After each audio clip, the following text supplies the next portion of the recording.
Bismillahirrahmanirrahim. Alhamdulillahirabbil alamin wassalatu wassalamu ala asyrafil anbiya'i wal mursalin sayyidina maulana Muhammadin wa ala alihi wa sahbihi ajma'in.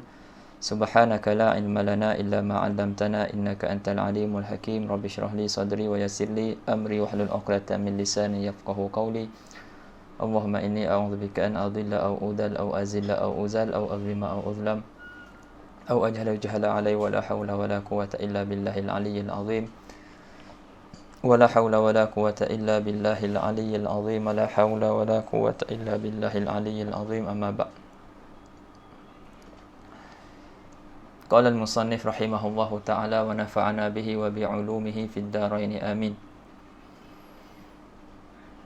وشروط الطهارة عن الحدث الأصغر والأكبر الإسلام والتمييز والماء الطاهر المطهر فلا يصح رفع الحدث ولا إزالة النجس إلا بالماء المطلق وهو ما نزل من السماء أو نبع من الأرض. Okay, baik, masih lagi dalam syarat-syarat taharah, syarat-syarat bersuci, sama ada daripada hadas kecil ataupun hadas besar. Jadi minggu lepas kita dah sentuh syarat pertama dan juga syarat kedua, iaitu al-Islam dan juga tamyiz. Dalam ni dia ada beberapa syarat. Kalau kita tengok dalam syarah, dia sebut ada 15 syarat, dan dia sebut ke-15 syarat tersebut termasuk dengan syarat-syarat yang disebut oleh musannif. Musannif hanya sebutkan 3 syarat sahaja, iaitu yang pertama Islam, kita dah sentuh dah minggu lepas. Yang kedua tamyiz pun kita dah sentuh dah minggu lepas. Dan yang ketiga wal ma'u tahirul mutahhir. Yang ketiga syarat taharah yang ketiga, iaitu air yang suci lagi menyucikan. Air yang suci lagi menyucikan. Kita masuk dalam syarah. Qala syarih hafizahullahu taala wa nafa'ana bihi wa bi 'ulumihi fid dharaini. Wal ma'u tahirul mutahhir ay at-tahiru fi nafsihi al-mutahhir li ghairihi. Yang dimaksudkan dengan air yang suci lagi menyucikan, maksudnya air itu suci pada dirinya dan ia menyucikan akan yang lain. Air itu sendiri dirinya suci dan ia juga menyucikan yang lain. Wa huwal musamma bil ma'it tahur. Dan itulah air yang suci lagi menyucikan itu, itulah air yang dinamakan dengan air tahur. Kadang-kala diibaratkan dengan al-ma'ut tahur, kadang-kala diibaratkan dengan al-ma'ut tahirul mutahhir. Kadang ada juga yang menyebut at-tahiru fi nafsihi al-mutahhir li ghairihi. Ada yang sebut al-ma'ul mutlaq, kan? Semua sama je lah, benda yang sama, benda yang sama. Baik, itu syarat yang ketiga. Lepas tu dalam matan tu, fala yasihu raf'ul hadas, itu semua tafri' daripada syarat yang ketiga tu. Wal ma'ut tahirul mutahhir, tu tafri' daripada syarat yang ketiga. Tapi sebelum kita pergi kepada perincian syarat yang ketiga tu, kita nak tengok dulu syarat-syarat yang disebut oleh syarih. Sebab dalam syarah kita tengok balik dekat syurutut taharah anil hadas wal akbar kat atas tu, dia kata berapa? Khamsata asyar, kan? Jadi yang 1 dan 2 dia dah letak nombor dah. 1 dan 2 al-Islam wa tamyiz. Dan yang ketiga wal ma'u tahirul mutahhir. Ada 3 ialah yang dalam matan. Kemudian lagi 12, itu semua disebut oleh syarih kat bawah ni. Jadi kata syarih, wa minasyuruti aidan, dan daripada syarat-syarat juga, yakni daripada syarat-syarat taharah juga, an-naqa'u anil haidi wan nifas, suci daripada haid dan nifas. Suci daripada haid dan nifas. Jadi siapa yang perempuan yang dalam keadaan haid, dalam keadaan nifas, maknanya sekarang ni ada pada diri dia manik. Ada diri dia manik yang menafikan yang menafikan taharah. Jadi tak sah taharah dia. Taharah taharah sama ada hadas kecil ataupun hadas besar. Baik, itu yang keempat. Yang kelima, an-naqa amma yamna'u wusulal ma'i ilal basharah. Suci daripada apa yang menegah sampainya air kepada kulit. Suci maksudnya dia punya, kalau wuduk, anggota wuduk tu lah kan, muka, tangan, kepala dan juga kaki. Kalau wuduk maknanya suci anggota-anggota tu daripada perkara-perkara ataupun benda yang menghalang air sampai kepada kulit. Kalau mandi seluruh anggota badan lah. Seluruh anggota badan. Maknanya mesti seluruh anggota badan tu kosong ataupun tidak ada perkara-perkara yang menghalang air sampai. Sama ada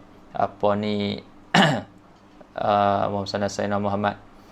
Contohnya kalau setengah orang perempuan kita tengok dia pakai pewarna dekat kuku kan. Jadi pewarna tu menghalang daripada air sampai. Jadi sekarang ni ada pada diri dia perkara yang menyampaikan, yang menghalang daripada sampai air. Jadi tak sah. Selagi tak buang, air tak sampai, maka dia tidak tak cukup.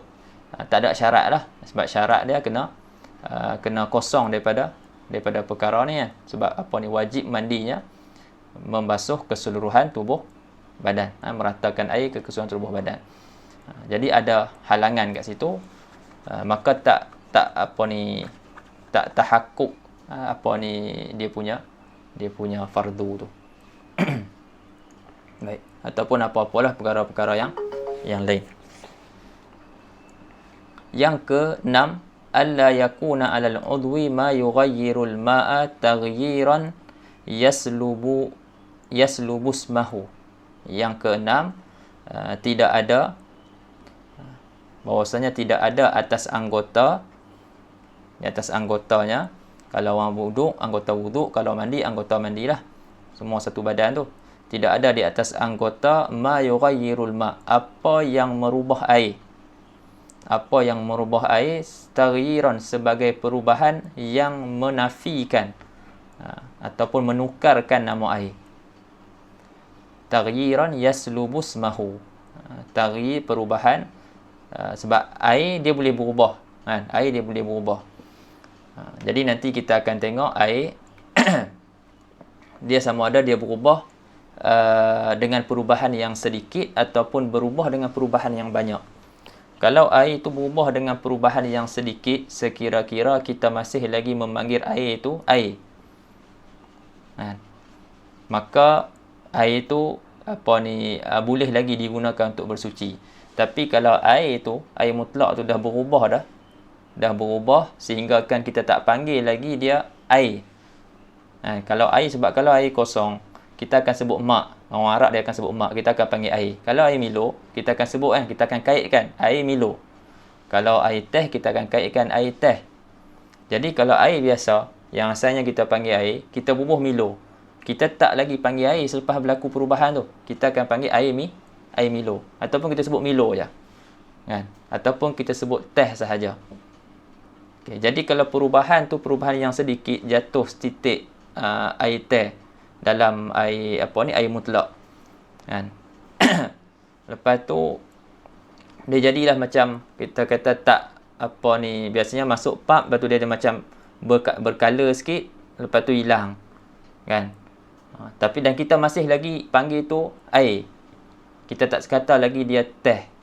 Kalau bahasa Arabnya kita tak sebut lagi dia syai, kita masih panggil lagi dia mak. Maka perubahan yang sedikit itu tidak memudaratkan. Maknanya air itu boleh lagi digunakan untuk taharah. Tapi kalau perubahan yang banyak, ada kitab mentakbirkan dengan taghyiran fahishan, perubahan yang keji. Maknanya perubahan yang mengubah nama air itu. Asalnya panggil air, dan ni tak panggil dah. Tak panggil air dah, panggil benda lain dah. Kalau nak panggil air pun ada kait. Air tembikai, air teh, air Milo, sebab dia dah berubah dah daripada air biasa kepada air yang lain. Yang ni tak boleh. Perubahan ni tak boleh. Jadi maknanya air itu tak boleh digunakan untuk bersuci. Tak boleh digunakan untuk bersuci. Nanti kita akan lihatlah pembahagian air nanti kan. Kepada 3, air yang suci lagi menyucikan. Yang kedua, air yang suci tetapi tidak menyucikan. Dan yang ketiga, air najis. Jadi air yang berlaku perubahan yang banyak, yang mengubah nama air itu, maka itu termasuk dalam kumpulan air yang suci tapi tidak menyucikan. Sebab tu dia kata syarat dia yang keenam ni dia sebut tidak ada di atas anggota apa-apa yang mengubah air, tapi mengubah tu dia kaitlah sebagai perubahan yang menafikan nama air tu, menghilangkan nama air tersebut. Jadi contohnya macam orang pakai makeup banyak, dia pakai makeup tebal, ataupun dia pakai krim dekat tangan dia ke ataupun dekat muka dia, kemudian dia nak ambil wuduk, basuhan pertama tu dia tak ambil dia letak kat muka dia, lepas tu bercampur air yang dia ambil itu dengan krim tu sehingga akan berubah air tersebut, sebagai perubahan yang keji. Kita kata taghyiran, taghayyur tu taghayyuran fahishan. Jadi waktu tu tak memada. Tak memadalah. Sebab tu eloknya kalau contohnya dia pakai makeup tebal ke apa ke kan, ataupun krim-krim yang ubat yang banyak ke, jadi eloknya dia basuh dulu.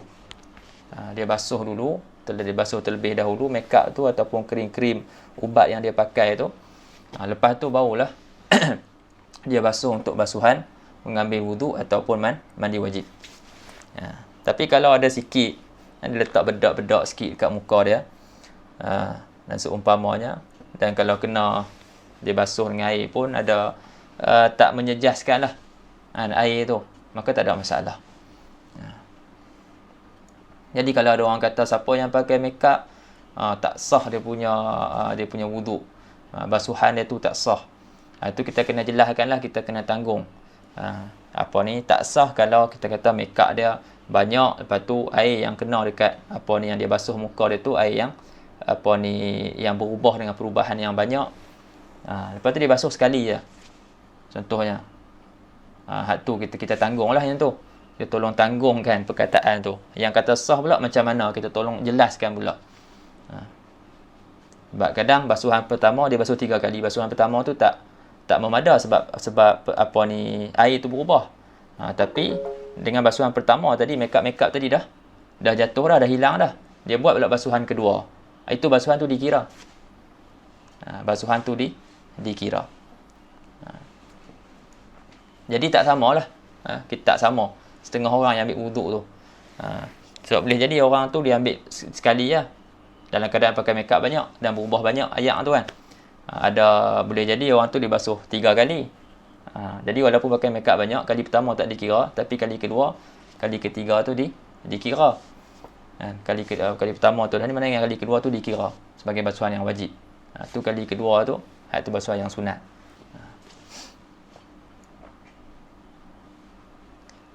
Boleh faham ah? Okey, tu yang ke-6. Yang ke-7, al-ilmu bi fardiyatihima. Yang ke-7, ilmu. Maknanya maksud al-ilmu kat sini jazam. Jazam ataupun yakin dengan kefarduan kedua-duanya. Yang ni dengan kefarduan wuduk dan juga mandi tadi. Wuduk dan juga mandi yang wajib tu. Dengan kefarduan wuduk yang wajib dan yang mandi yang wajib. Kalau dia i'tikad wuduk yang dia ambil itu sunat. Kalau dia i'tikad wuduk yang dia ambil itu sunat, tak sah wuduk dia. Ataupun dia i'tikad mandi yang dia buat tu, mandi wajib yang dia buat tu sunat, tak sah mandi dia. Ini pada wuduk yang wajib dan pada mandi yang wajib. Adapun wuduk yang sunat, mandi yang sunat, tak perlu pun dia nak i'tikad benda tu wajib. Faham tak? Sebab memang dah sunat. Contohnya apa? Contohnya wuduk mujaddad. Wuduk yang diperbaharukan. Wuduk yang diperbaharukan. Jadi wuduk yang diperbaharukan bukan wajib, sunat sahaja. Jadi yang tu tak perlu pun nak i'tikad wajib benda tu. Memang dia akan i'tikad tu sunat lah, sebab memang sunat pun. Begitu juga mandi sunat. Mandi sunat. Baik, boleh faham lah situ? Nombor 7. Yang ke-8, alla ya'taqida fardan muayyanan min furudihi ma sunnatan. Orang yang mandi tu ataupun orang yang berwuduk tu, dia tidak i'tiqad satu fardu yang tertentu. Dia tidak i'tiqad satu fardu yang tertentu daripada fardu-fardunya, sama ada mandi ataupun ataupun wuduk. Kalau wuduk dia tak i'tiqad satu fardu daripada fardu-fardu wuduk tu sunat. Kalau dalam masalah mandi dia tak i'tiqad satu fardu daripada fardu-fardu mandi tu sunat. Contohnya dia i'tiqadkan fardu tertentu dalam wuduk sebagai sunat. Contoh dia i'tiqad sapu kepala sunat. Dia i'tiqad sapu kepala sunat. Jadi sekarang ni dia telah i'tiqadkan satu fardu yang tertentu, iaitu sapu kepala. Dia i'tiqad itu sebagai sunat. Yang ni memudaratkan. Memudaratkan maksudnya tak sah dia punya wuduk dia. Kalau mandi tak sah dia punya mandi. Kalau dia niat satu fardu daripada fardu-fardu mandi itu sunat. Jadi fardu mandi ada dua je. Niat dengan meratakan air ke keseluruhan tubuh. Jadi dia dia i'tiqad meratakan air ke keseluruhan tubuh tu sunat sahaja, bukan fardu. Yang ni yadur. Tak sah dia punya mandi. Tapi kalau dia tak i'tiqad fardu yang tertentu sebagai sunat, contohnya dia i'tiqadkan semua yang dia buat tu fardu. Basuh muka, basuh tangan, sapu kepala, lepas tu sapu telinga, basuh kaki. Jadi dia i'tiqad semua tu fardu. Basuh telinga tu pun fardu juga. Yang tu tak apa. Tak ada masalah. Sebab dia i'tiqadkan semua fardu. Ataupun dia kata macam ni, dalam wuduk ni ada yang fardu, ada yang sunat. Tapi aku tak tahu mana satu fardu, mana satu sunat. Yang tu pun tak mengapa juga. Tak ada masalah. Sebab dia tidak takyinkan, tidak tentukan mana-mana satu fardu sebagai sunat. Boleh faham? Dia yang bagi mudarat bila dia takyinkan. Dia menentukan salah satu fardu sebagai sunat. Cuma kalau kita tengok dalam kitab lain, sini dia sebut secara ringkas je lah, dia tak syarah pun. Ada penerangan lah. Sebagian ulama' dia membahagikan antara orang yang alim dan juga al-ami. Tapi yang tu biarlah. Tak apa.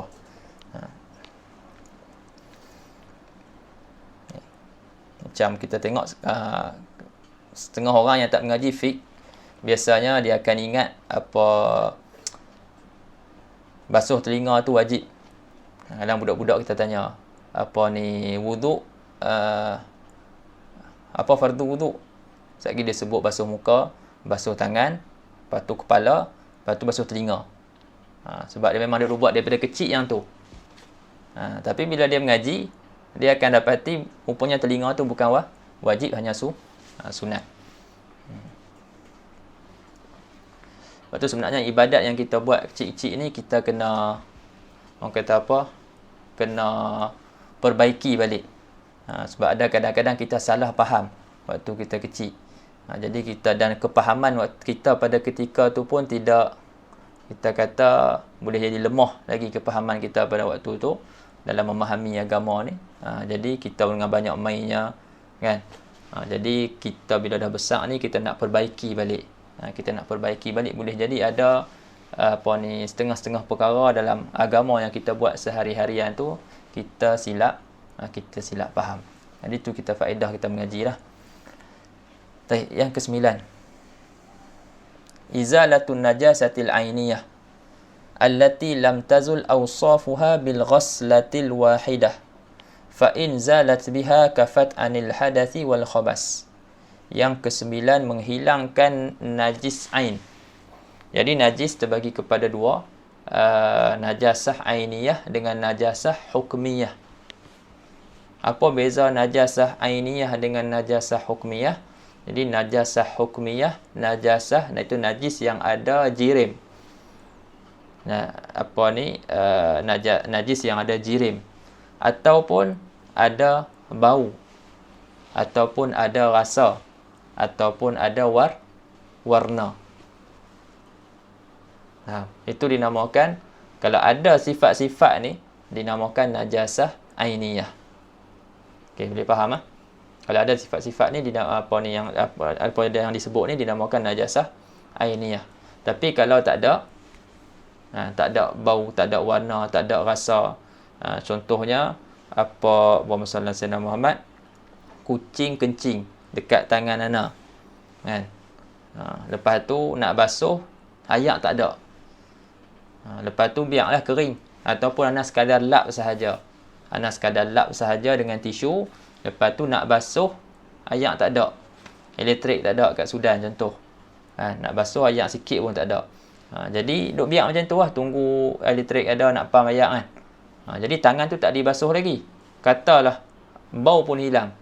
Bau tak ada, warna tak ada, rasa tak ada, jirim pun tak ada. Itu dinamakan najasah hukmiyah. Najasah hukmiyah memada dengan sekali basuhan. Maknanya kalau kita nak ambil wuduk sekali, boleh satu basuhan tu membasuh najis dan mengangkat wuduk. Dengan sekali basuhan tu lah sebagai basuhan mengangkat najis dan juga menghilangkan najis dan juga mengangkat hadas.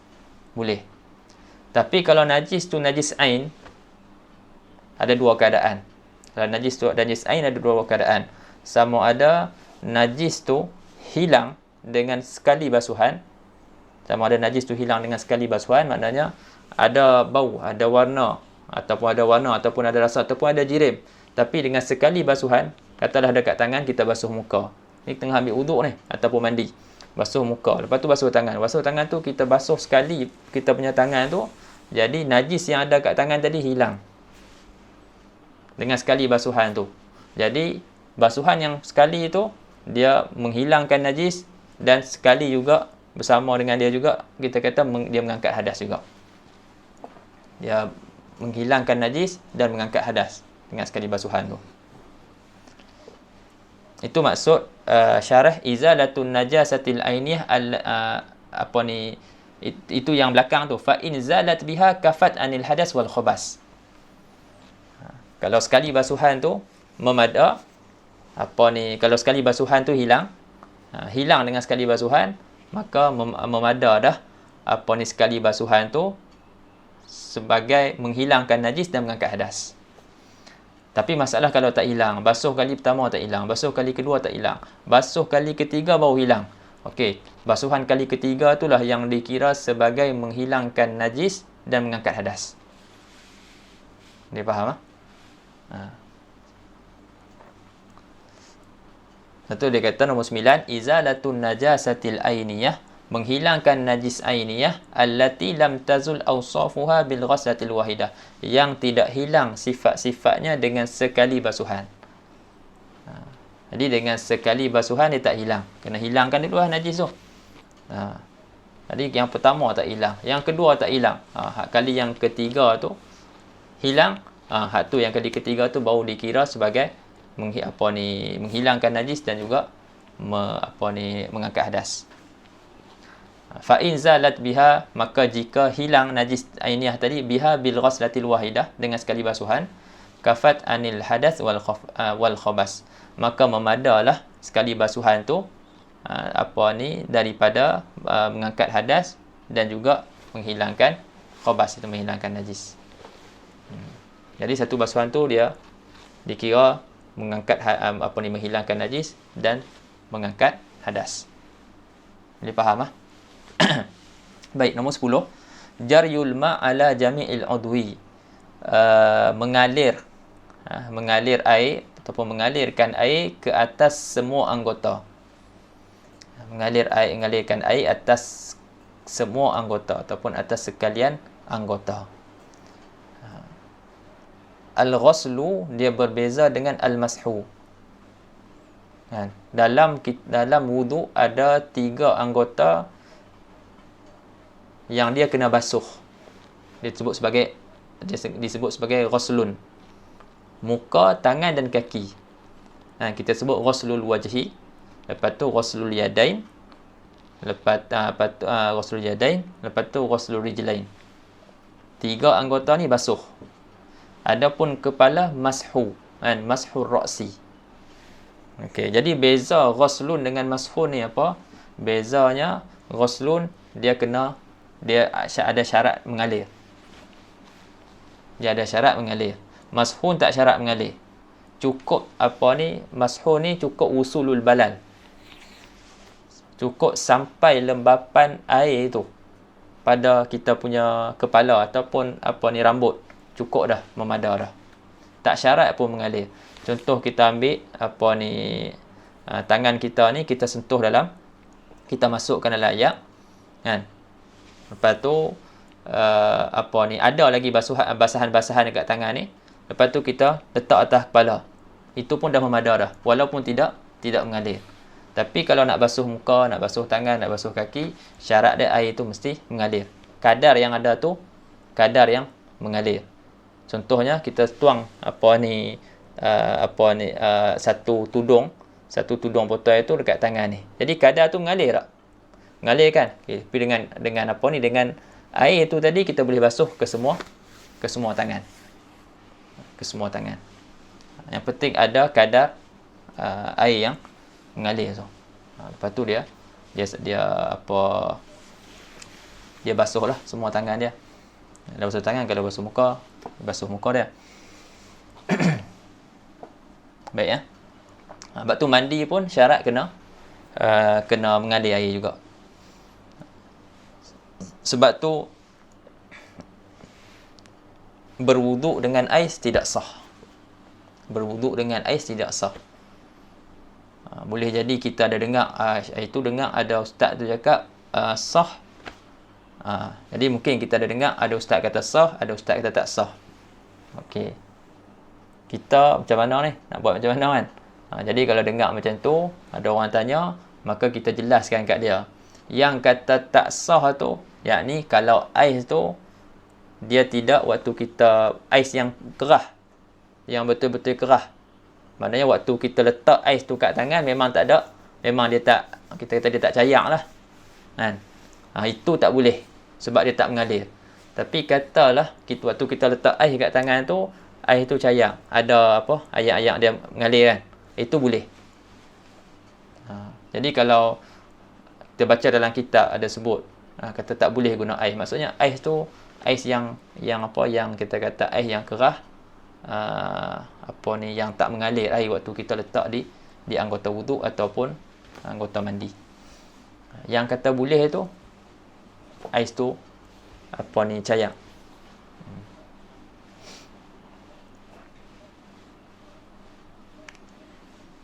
Yang ke-11, boleh faham situ? Nombor 10. Yang ke-11, tahaqqukul muqtadi in banal hal. Yang ni susah sikit nak jelaskan.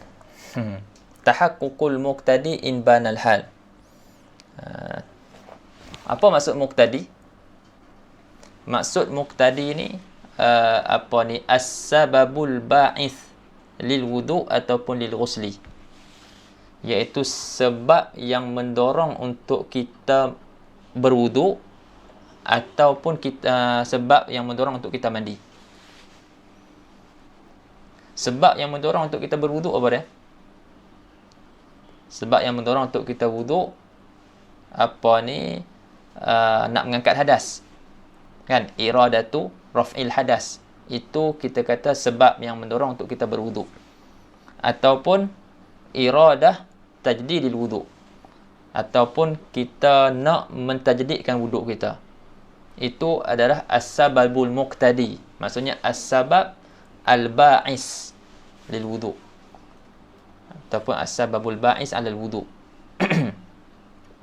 Kan? Itu masalah saya mat. Itu sebab yang itu yang disebut sebagai al-muqtadi. Itu yang disebut sebagai al-muqtadi.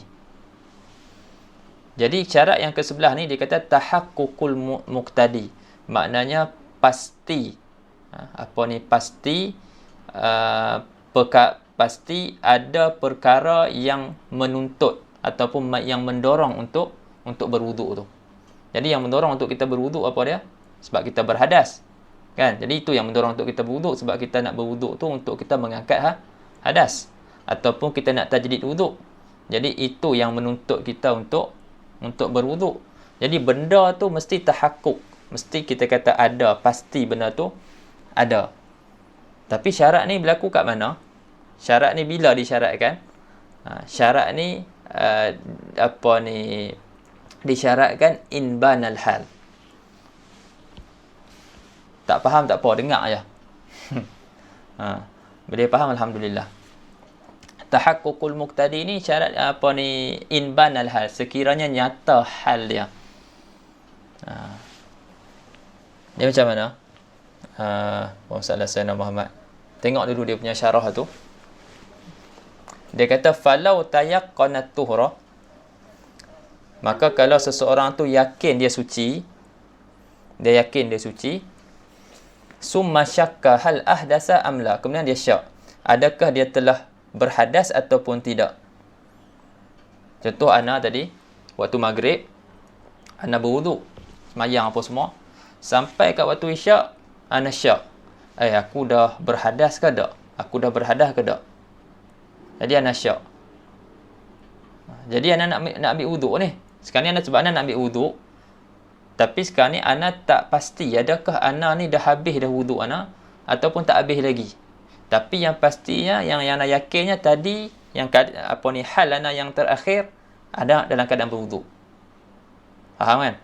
Ana waktu maghrib tadi ana dalam keadaan berwuduk. Itu hal ana yang terakhir. Okey. Jadi ana nak berwuduk sekarang. Sebab yang mendorong ana untuk berwuduk sekarang ni ada betul tak? Ada betul tak? Sebab yang mendorong tu. Adakah sekarang ni ada tahakkuk al-muqtadi tu? Adakah anda betul-betul yakin anda adakah anda yakin anda tak ada wuduk untuk anda ambil wuduk sekarang ni? Tak, anda tak yakin, anda syak. Kan? Adakah anda yakin anda sekarang ni dalam keadaan berwuduk? Pun tidak juga. Kan? Okey. Lepas tu, kita tengok dalam fatawadda'a ihtiyatan. Lalu ia berwuduk kerana nak ihtiyat, nak berjaga-jaga. Dia berwuduk kerana nak berjaga-jaga. Kalau bagi contoh tadi, nak kata anak lah kan. Jadi anak pun berwuduk lah, nak berjaga-jaga. Okey, tak apa. Lepas tu, summa bana lahu annahu kana muhdisan. Kemudian nyata baginya bahwasanya dia itu tadi adalah orang yang muhdis. Ini nyata keadaan dia tadi, dia adalah orang yang berhadas. Berhadas. Lam yasihha wudu'uhu, tidak sah wuduk dia. Wuduk dia tak sah. Faham tak? Kalau anda bagi contoh anda tadi, waktu maghrib anda berwuduk, sampai waktu isyak anda syak, aku dah berhadas ke tak? Aku ada sentuh perempuan ke, ada kentut ke, syak, nak wuduk. Tujuan kita nak berwuduk, apa dia yang menuntut untuk anda berwuduk? Apakah ba'is ataupun satu yang mendorong anda untuk berwuduk? Yang pertama sebab nak mengangkat hadas, yang kedua ataupun nak tajdid wuduk. Nak angkat hadas pun sekarang ni anda dah tak pastilah adakah anda berwuduk dalam keadaan suci. Jadi buat apa anda nak angkat hadas lagi? Nak tajdid je lah kan? Ataupun anda bukan dalam keadaan berwuduk, anda dalam keadaan berhadas. Puan anda syak juga, anda tak pasti. Okey, anda tak pasti. Tapi anda wuduk juga. Dah tak pasti, tak apa, anda pun wuduk juga. Jaga-jaga katakan, ihtiyatan. Lepas anda sembahyang isyak, barulah anda teringat rupanya memang anda berhadas tadi. Sebenarnya tadi lepas maghrib tadi memang anda ada berhadas tadi. Ataupun tadi anda ada tersentuh perempuan, contoh. Jadi adakah wuduk anda tadi sah? Wuduk anda ihtiyatan tadi sah? Tidak sah. Sebab apa tak sah? Sebab tak ada tahakkukul muqtadi. Faham tak? Tahakkukul muqtadi tak ada.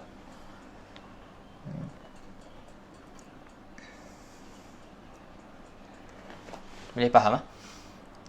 Betul dia kata tahakkukul muqtadi in banal hal. Biasanya in banal hal memang tak ada dah tahakkukul muqtadi tadi. Jadi disebabkan tak ada tahakkukul muqtadi, dia punya wuduk dia tak sah, solat dia pun tak sah. Solat dia tadi tak sah. Sembahyang lain. Kena wuduk lain dan kena sembahyang lain. Okey, boleh faham cakap tu. Katalah hal itu tak nyata. Maksudnya memang dia tak teringat langsung sama ada dia berhadas ke ataupun tidak tadi. Jadi berterusan sampailah dia mati. Berterusan sampai dia mati, dia tak pernah ingat pun adakah lepas maghrib tu dia berhadas ataupun tidak. Fa illam yabinil hal fa wudu'u lihtiyati sahihun. Maka jika tidak nyata hal dia, hal mutawaddi tadi, orang yang berwuduk tadi, sama ada dia berhadas ataupun tidak, maka wuduk ihtiyat yang dia lakukan tu sahih. Tak ada masalah.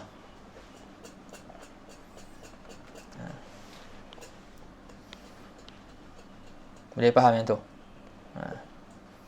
Dia ada sama juga. Bukan sama. Ada satu lagi masalah. Dia berbeza sikit dengan ni. Dengan masalah ni. Cuba kita terbalikkan je. Masalah tu kita terbalikkan daripada masalah ni. Kalau tadi, Ana cakap, Ana wuduk pada waktu maghrib, waktu isyak, Ana syak. Adakah Ana berhadas ataupun tidak? Kan? Lepas tu Ana pun berwuduk juga ihtiyatan. Lepas tu baru nyata kata rupanya Ana memang berhadas tadi. Wuduk Ana tadi tak sah. Okey. Baik. Terbalikkan macam mana? Waktu maghrib, lepas maghrib tadi, Ana yakin memang Ana ada berhadas. Lepas maghrib Ana yakin Ana ada berhadas. Lepas tu waktu isyak tu nak semayang tu, Ana nak ambil wuduk. Tapi Ana syak. Adakah Ana dah ambil wuduk tadi? Ana dah ambil wuduk balik dah tadi lepas Ana berhadas tu ataupun tidak? Kan dia terbalik daripada masalah pertama tu. Okey. Jadi dia tak ingat adakah aku dah ambil wuduk dah ke belum tadi? Lepas aku berhadas tadi. Jadi dia syak. Dia syak sekarang ni. Lepas tu dia ambil wuduk. Katalah dia syak tu, dia pun ambil wuduk. Kita kata ihtiyatan. Dia pun ambil wuduk ihtiyatan. Lepas dia sembahyang isyak, baru dia teringat sebenarnya dia tak ambil wuduk pun lagi tadi selepas dia berhadas tu. Dia tak ambil wuduk pun lagi lepas dia berhadas. Dan memang dia tak ada wuduk lah. Kan? Sah tak wuduk dia tu? Wuduk dia sah. Wuduk dia sah. Pelik kan? Pasal apa beza? Hak tadi masalah pertama wuduk dia tak sah. Hak yang kedua ni, masalah kedua ni wuduk dia sah. Dia sebenarnya ada beza sikit. Masalah yang pertama tadi, orang tu Ana bagi contoh Ana mudah. Waktu maghrib Ana dah berwuduk. Lepas tu waktu isyak Ana nak semayang, Ana tak yakin adakah Ana dah berhadas ataupun tidak. Jadi kalau kita ambil hukum asal, Ana ni kira dalam keadaan suci ke tidak? Kalau ikut hukum asal, Ana dalam keadaan suci ya. Ana dalam keadaan suci ya, sebab tadi maghrib Ana suci. Kan? Cuma sekarang ni waktu isyak, Ana syak. Aku ni dah berhadas ke belum? Dah berhadas ke belum? Itu yang syak. Yang yakin apa dia? Yang yakin tadi Ana suci. Waktu hal yang terakhir Ana. Jadi kalau ikut hukum, Ana tak perlu dah nak ambil wuduk sebenarnya. Faham tak? Ikut hukum Ana tak perlu dah ambil wuduk. Syarak tak menyusahkan Ana pun untuk mengambil wuduk. Ana boleh terus sembahyang. Kan? Asyaku la yazulu bil yaqin. Ataupun asyaku la yuzalu bil yaqin. Syak tak dapat dihilangkan dengan yakin. Yakin apa dia? Yakin taharah. Yang syak hadas. Jadi syak ni dia tak dapat bagi kesan pada yakin. Tapi yang sepatutnya nak buat apa? Sepatutnya nak sembahyang terus jelah. Tak perlu pun nak ambil wuduk. Tapi masalah kedua, ana berhadas, ana yakin ana dalam keadaan hadas, cuma ana ada syak, adakah ana dah ambil wuduk balik ataupun tidak? Ana syak, adakah ana dah ambil wuduk balik selepas berhadas tu. Jadi kalau ikut hukum kat sini, dia akan ambil hukum asal dia apa? Tak ada berhadas lah. Sebab asal hal ana yang paling akhir tadi adalah berhadas. Sebab ana yakin ana dalam keadaan berhadas, cuma ana syak, adakah ana dah ambil wuduk balik. Jadi kat sini yakin dia berhadas, syak dia taharah. Jadi taharah yang syak ni tak dapat nak lawan yakin, iaitu hadas. Maknanya ana dalam keadaan berhadas. Jadi sekarang ni, waktu keadaan kedua ni, boleh tak ana semayang terus tanpa ana berwuduk? Tak boleh. Nak tak mau memang ana kena ambil wuduk. Nak tak mau ana memang kena ambil wuduk. Berbeza dengan masalah pertama. Masalah pertama, kalau ana tak ambil wuduk, ana semayang terus, boleh tak? Boleh. Syarak tak tuntut yang tu. Sebab kita ambil hukum asal ala taharah, dalam keadaan bersuci. Tapi pada keadaan kedua, nak tak mau memang anda kena ambil wuduk. Sebab ikut hukum asal, hukum yakinnya adalah berhadas. Jadi disebabkan itulah, ketika mana pada keadaan kedua ni, Allah SWT nyata keadaan ana selepas ambil wuduk tu, rupanya keadaan ana tadi memang ana dalam keadaan berhadas, ana tak ambil wuduk balik pun. Jadi wuduk yang ana dah ambil tadi untuk ihtiyat tu sah. Tidak tidak memudarat, tak ada mudarat lah, sah. Maknanya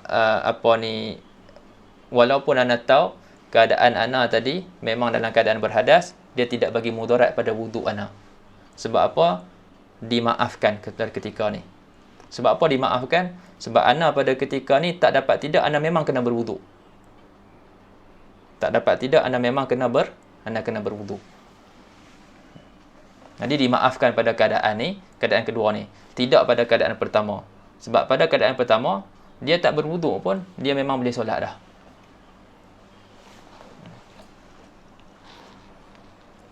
Cukup kot. Jadi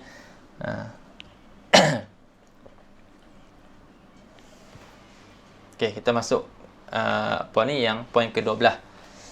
Tak apa yang tu. Pelan-pelan, memang dia susah sikit. Yang ke-12, dawamun niyati hukman. Dawamul niyah hukman. Berterusan niat pada hukum. Apa maksud dawamun niyah berterusan niat pada hukum? Maksudnya bi alla yasrifaha ila ghairil manwi. Dengan bahawasanya dia tidak memalingkan niat dia kepada selain apa yang diniatkan. Dia tak palingkan niat dia. Ataupun dia tidak memutuskan niat dia.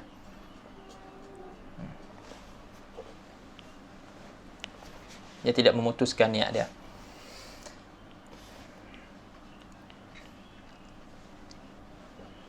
Contohnya nak ambil wuduk. Nak ambil wuduk, lepas tu ada orang ketuk pintu. Ana pun daripada dalam tandas nak dengar. Ataupun tengah ambil dekat sink ke, ambil wuduk, dengar ada orang ketuk pintu. Ataupun postman mai hantar barang. Ana pun pergilah ambil barang dulu, baru basuh muka. Tangan tak dah basuh lagi. Jadi ana pergi ambil, lepas tu ambil barang, lepas tu boleh tak ana sambung balik? Boleh tak ana sambung balik wuduk tadi? Jawapan dia boleh. Waktu ana ambil tu, ana duk cakap-cakap dengan postman apa semua tu, ana tak ingat wuduk. Ana tak ingat pun pasal wuduk. Memang ana tak teringat pasal wuduk sebab duk bincang benda lain. Tapi ana tidak putuskan wuduk tu. Faham tak? Ana tidak niat memutuskan niat ana untuk berwuduk. Jadi tak ada masalah. Sebab dawamun niyah masih ada. Dawamun niyah masih ada. Dia tak syarat pun kita waktu berwuduk tu memang kita kena ingat niat tu hadir dalam diri kita daripada awal wuduk sampai akhir wuduk. Kan? Tak syarat. Tak syarat pun. Boleh jadi kita ingat niat tu pada basuh muka, basuh tangan tu dia fikir benda lain dah. Tak ada masalah sebab kita tak niat pun untuk memutuskan wuduk tu. Itu yang ke-12. Yang ke-13 adamu ta'liqiha, tidak mentaklikkan niat, ataupun tidak menggantungkan niat dengan sesuatu. Fa in qala nawaitu al-wudu'a insya-Allah ay nawaitul ghusla insya-Allah lam yasih. Kalau dia kata nawaitul wudu' insya-Allah. Apa maksud insya-Allah? Jika Allah kehendak. Jadi kalau dia niat, aku berwuduk jika Allah Taala kehendak. Jadi dia gantung dengan wuduk dia tu dengan kehendak Allah. Dan dia gantungkan mandi dia nawaitul ghusla insya-Allah. Ataupun nawaitul ghusla insya Zaidun. Contoh. Jadi dia ta'liqkan, dia gantungkan niat dia tu dengan sesuatu. Sah ke tidak? Tidak sah. Kecuali dalam masalah insya-Allah ni, jika dia qasdkan tabarruk, ambil berkat dengan nama Allah Taala. Dia qasdkan dengan perkataan insya-Allah tu, dia qasdkan ambil barakah dengan nama Allah Subhanahu Wa Taala. Dan bahawasanya setiap kejadian yang berlaku ni semuanya dengan izin Allah. Kalau itu tak ada masalah. Kata syarah, ma lam yaqsid, yani lam yasih, ma lam yaqsid at-tabarruka bismillah. Tidak sah kalau dia cakap macam tu, kalau dia niat lah. Cakap tu cakap dalam hati sebenarnya. Maksud dia. Tidak sah selama mana dia tidak qasdkan dengan perkataan dalam hati dia tu, disebut tu, dia tidak qasdkan tabarruk bismillah. Kalau dia qasdkan tabarruk bismillah, tak mengapa. Syarat yang ke-14 dan juga yang ke-15, dukhulu al-waqti wal muwalatu lidaimil hadas. Syarat yang ke-14 dan ke-15, masuk waktu dan juga muwalah. Berturut-turut. Dua syarat ni dikhususkan lidaimil hadas, bagi orang yang sentiasa dalam keadaan berhadas.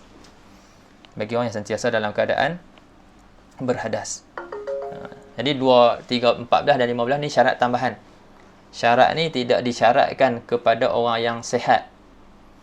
Orang yang bukan daimul hadas tak syaratkan syarat ni. Tapi sunat sahaja. Adapun daimul hadas, dua syarat ni mesti ada. Jadi daimul hadas dia ada 15 syarat. Kalau selain daripada daimul hadas dia ada 13 syarat.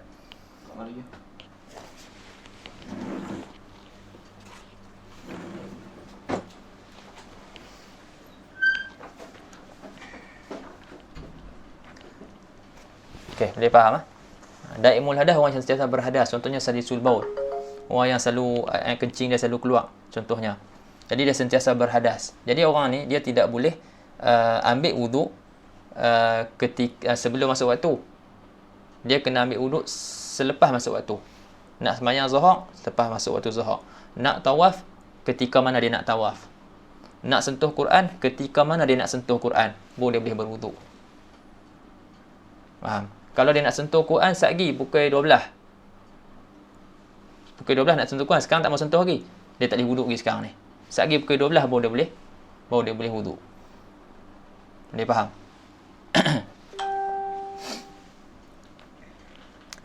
Dukhulul waqti wal muwalah lidaimil hadas. Muwalah ni berturut-turut, maksudnya tatabuk.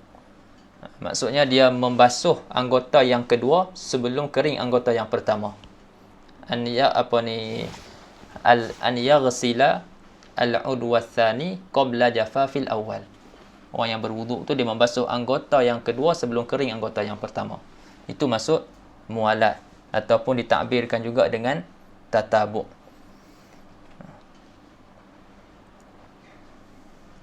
Jadi kalau dia basuh anggota yang kedua selepas kering anggota yang pertama, maka tidak ada syarat tatabuk, tidak ada syarat muwalat. Jadi tak sah. Wuduk dia tidak sah. Jadi dua syarat ni khusus kepada daimul hadas. Orang yang mustahadah, perempuan mustahadah, jadi dia dalam dalam keadaan berhadas kan. Duk keluar darah ataupun kencing, keluar air kencing. Baik. Tak dan nak masuk. Ingat nak baca fala yasihu raf'ul hadas al-asghar wal akbar. Ingat nak masuk sampai Dalam syarah tu wa tanqasimul miyah min haisul hukmu ila thalathati aqsamin. Tak dan. Kita baca matan je lah, lalu matan. Kata musannif rahimahullah, fala yasihu raf'ul hadasi wala izalatun najasi illa bil ma'il mutlaq. Jadi tadi tafriq daripada syarat yang ketiga tadi, air yang suci lagi menyucikan, maka tidak sah mengangkat hadas.